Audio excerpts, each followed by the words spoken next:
Hello, and welcome to Absolutely Not. Thank y'all so much for being here. My name is Katrina K. Stroll. My pronouns are they, she, he, and you can learn more about me at my website, www.katrinastroll.com.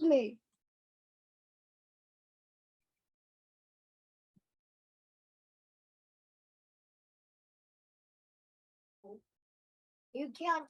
Real quick, if you appreciate the work that I do here or elsewhere, please visit the Support the Mission page of my website. There are several options to choose from to support my work, so please choose one. The keywords for this episode are misogynoir, anti-Blackness, and resilience. I bet the game. Good job. I encourage y'all to look up the definitions of these words and compare them to the definitions you carry with you on a daily basis. I can't go back there. I okay. Our heart, Mommy. Okay. Hold on. Okay. Go sit over there, please. Hey. Thank you. And compare them to the definitions you carry with you on a daily basis. If you need help comparing, please let me know. This episode is sponsored by Headspace. Headspace has one mission: to improve the health and happiness of the world through meditation, sleep, stress, and mindfulness. Find out more about Headspace at the link in the show notes. Today's episode is titled Thriving as a Black Woman. Soak it the fuck in. I'm excited to talk about this with our amazing special guest, Brianna Doe, she, her. She is a senior marketing leader and founder of Soul Food Studio, an apparel and art company built to celebrate the richness and diversity of Black culture. With 10 plus years of experience leading marketing teams, her passion is teaching other professionals how to lean into their unique gifts and find companies that empower them to bring their whole selves to work. Write it down, write it down. A musician, poet, and screenwriter, she believes in creating space for people from diverse and unique backgrounds to thrive and build fulfilling careers. Yes. She identifies as African American, Black. Thank you so much for being here today, Bree. Thank you for having me. I'm really excited to chat with you. I love that bio because it's for real. I've seen it. I have seen it on the LinkedIn. Talk a little bit about what you've been doing lately to kind of uphold that bio, that amazing bio that I just read out. Thank you. Thank you. Yes. So especially on LinkedIn, I talk a lot about not just finding a job, right, or growing in your career, but doing it in a way that allows you to not hold parts of yourself back and to find teams and managers that will empower you to be yourself, right, and bring those unique gifts to work and to not feel as if you can only be half of yourself. So that's a lot of that has to do with, asking the hard questions before you get the job.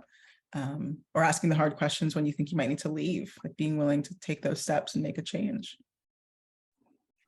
And through a lot of your content, you're sharing your own personal experiences. Like this just isn't just questions that you're pulling from the air. Like you've been in organizations who haven't allowed you to thrive as the Black woman that you are. What did that kind of look like when you were in those situations?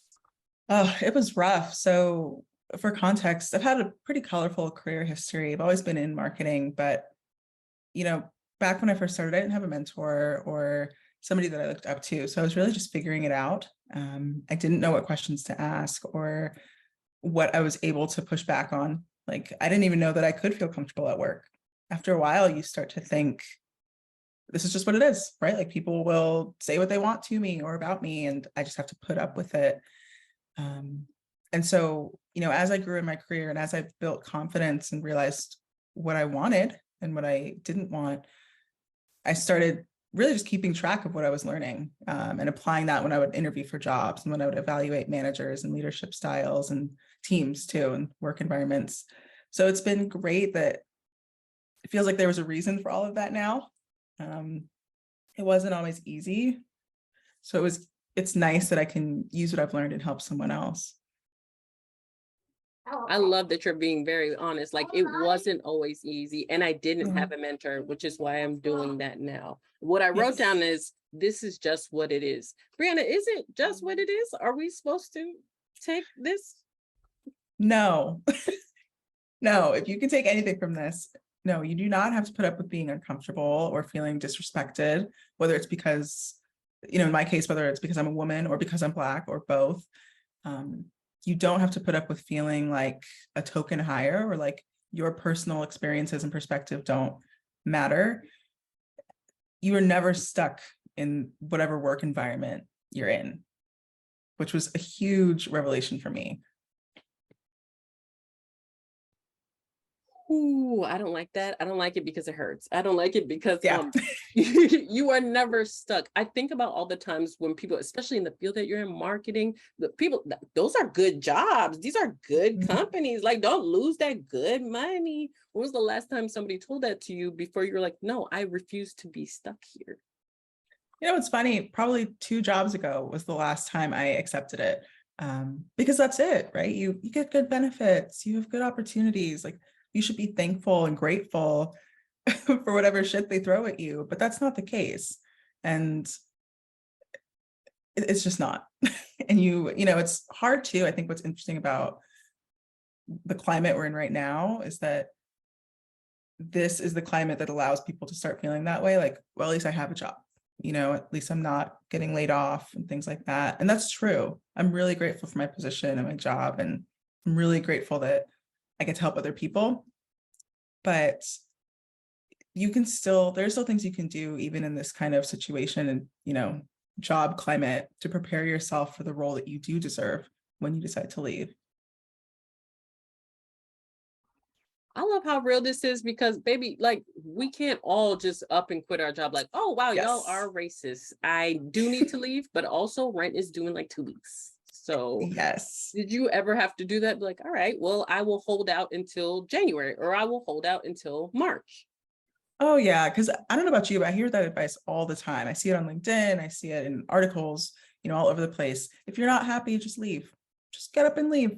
And that is so dangerous and such unhealthy advice. And it might be the case for some people, you know, and it's always great to have savings when you can in a rainy day fund, but reality is different for everybody. And there were definitely situations where I recognized that this is not a healthy situation, or, you know, it's a toxic environment. I need to get out. This isn't good for my mental health, but rent's due. And I would kind of like to buy groceries, you know, and so I can't just leave. And I think it's really important to take those situations and just focus on learning from them. You know, while you're in it, what don't you like about this environment? What questions, like, do you wish you'd asked before you took the job? What did you like? What are you going to take and apply to your next role? There's a lot you can do, and the career healing can start even before you leave.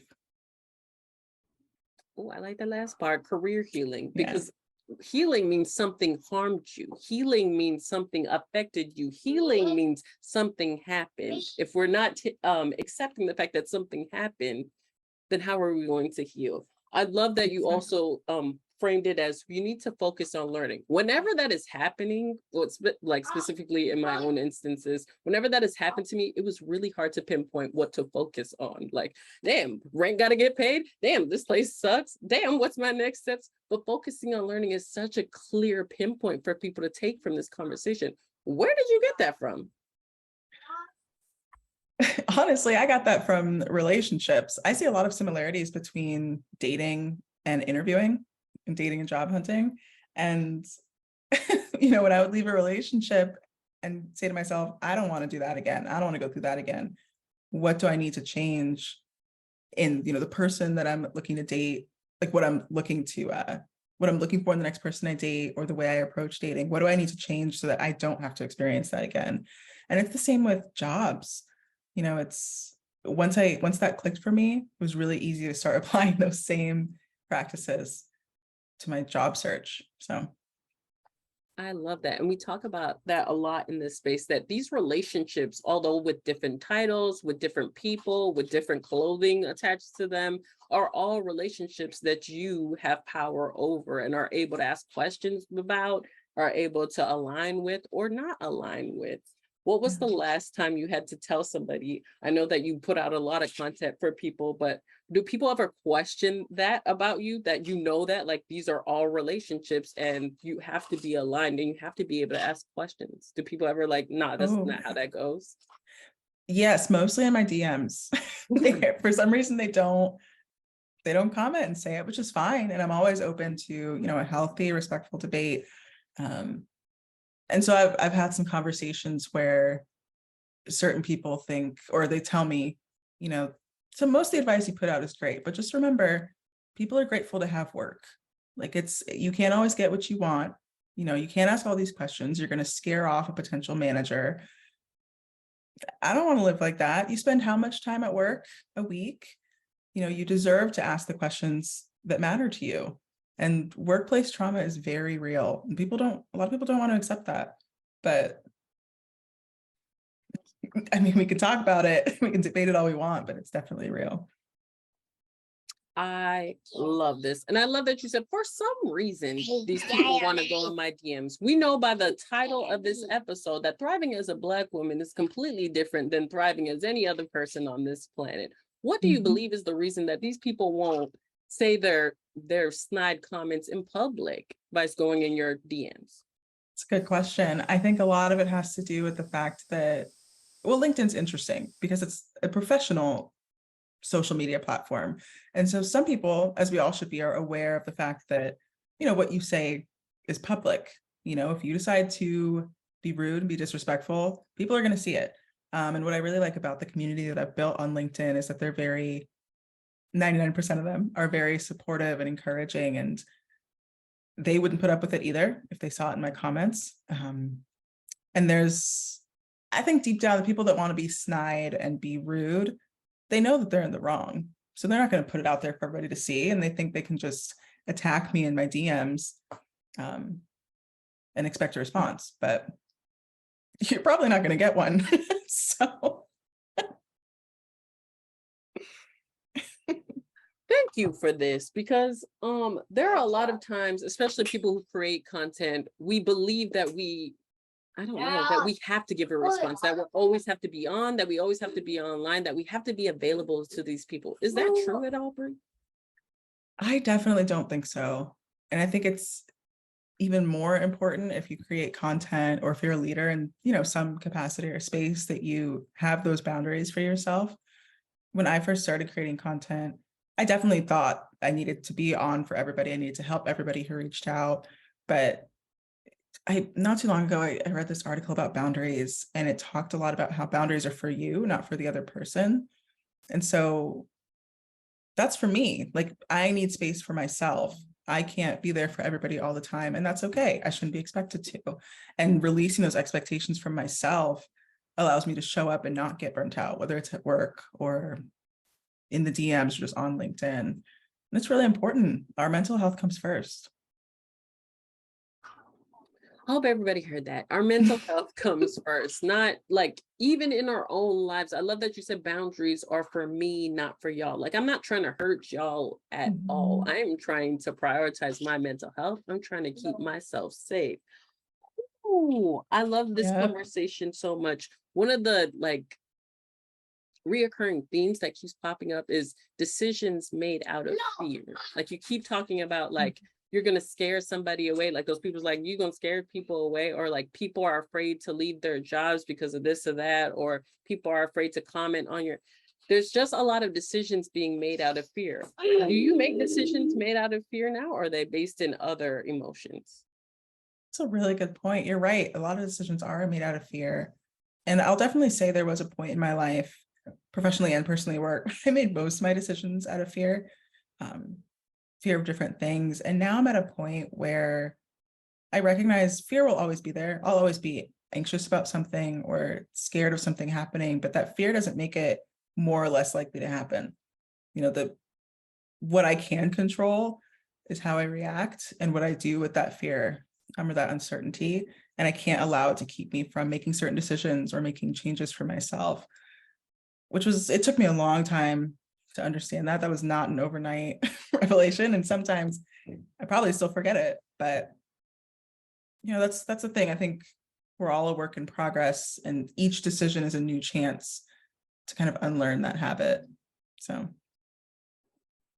This is getting real gross for me. I really hate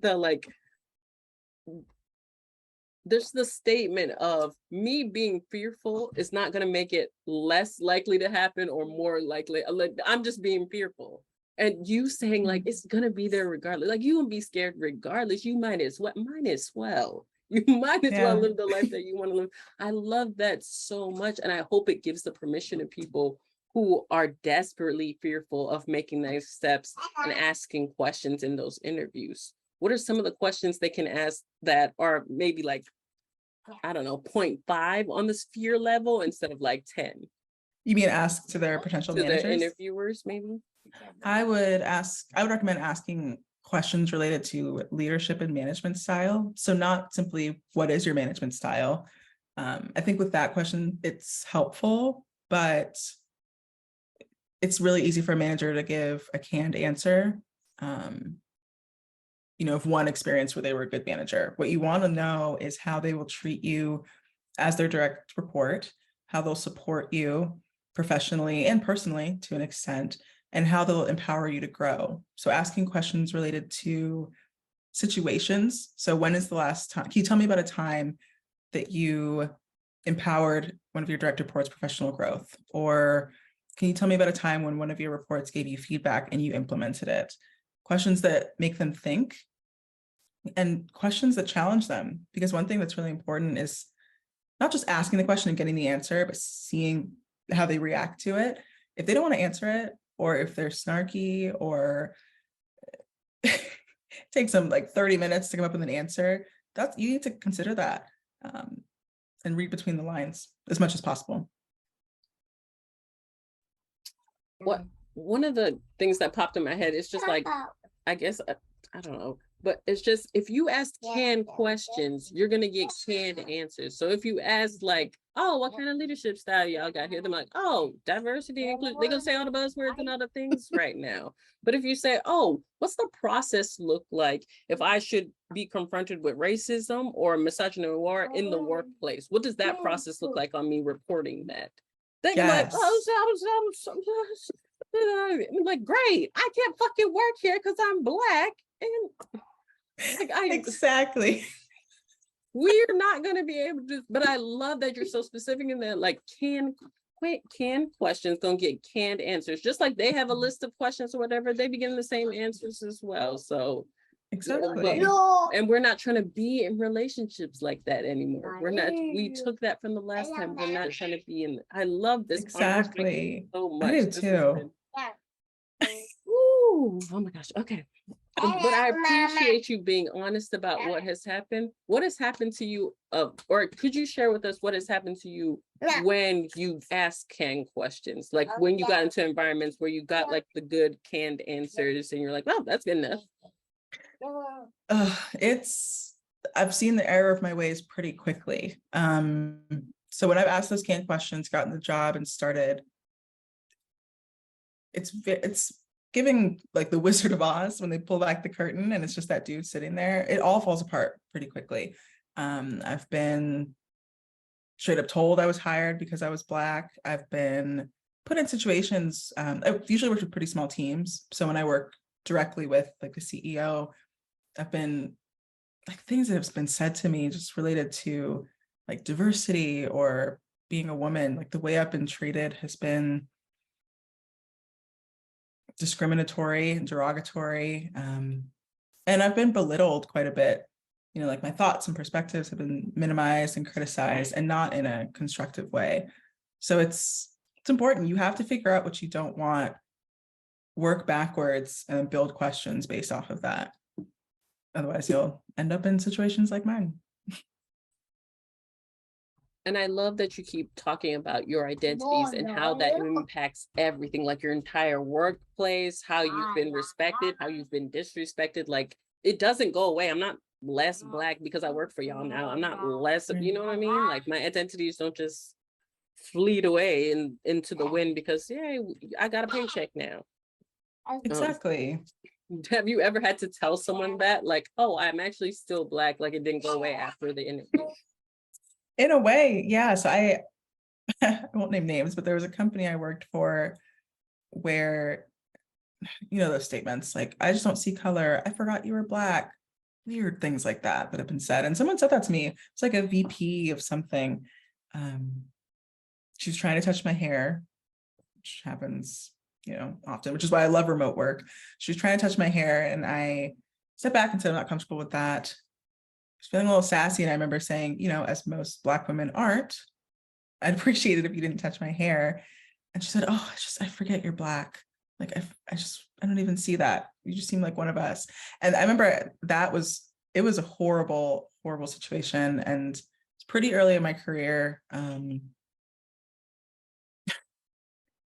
Yeah, it was actually a big game changer for me. And so at that point, that was a similar situation where I remember telling her, well, I am Black. And that really hurt me. And then I took it to HR.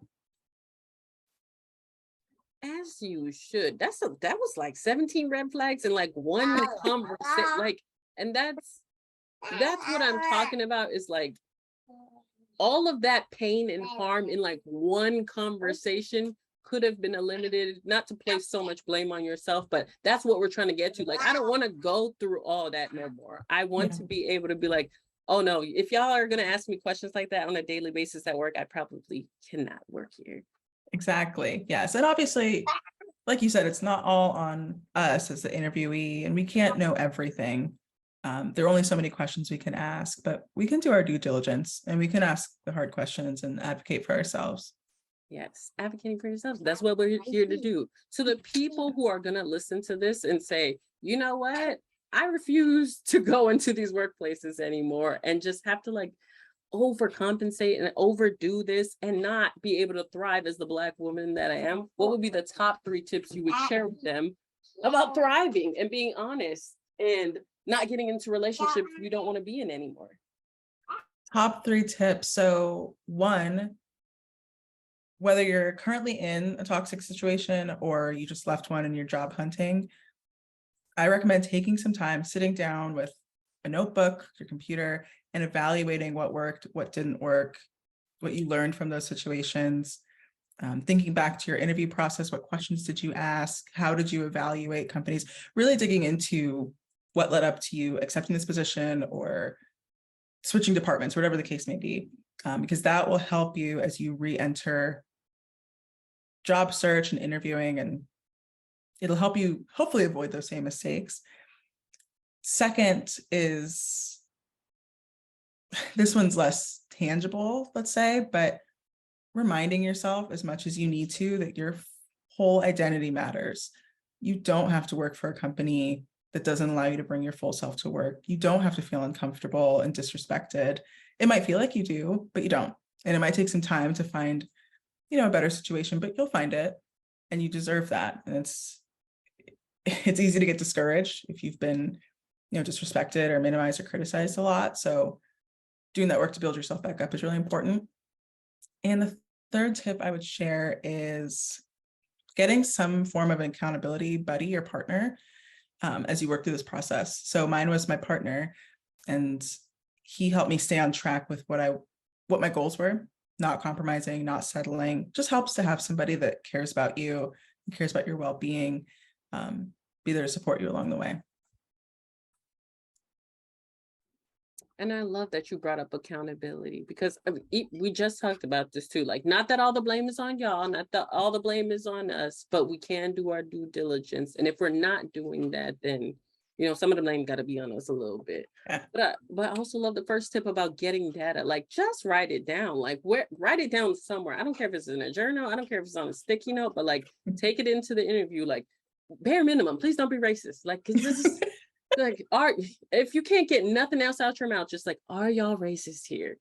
If they can't answer that, then you already, you know, just like, leave. It's just like, if they're like, oh my, why would you even ask that? All right, I'm just gonna go then. This is probably not for me. Thank you so much for the honesty here and just being very transparent on what you've had to go through so other people don't have to go through it. I hope everybody else who's like resonating with this is also like, you know what, let me share my stories as well, because we need to hear them. Like, there are too many of us out here going through the same damn things to not hear these stories. Exactly.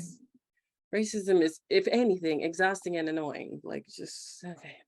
But Thank you so much for your time today. Do you have any last minute sprinkles to share with the audience before we go? Yes, just follow me on LinkedIn if you want to gain more from my content. And I'll be launching a website soon where I'll have a ton of free resources to help you with the interview process, living your best life, and finding jobs that will actually empower you. So That's really it. Thanks for having me, though. I had a lot of fun. Thank you so much for your time today. I hope everybody gets used to my co-hosts because they're gonna be here for the next 14 years, maybe. But thank you everybody who showed up. And if you're listening to this, keep setting those boundaries and saying absolutely not to everything unaligned. We will see you next time. Bye-bye. Bye.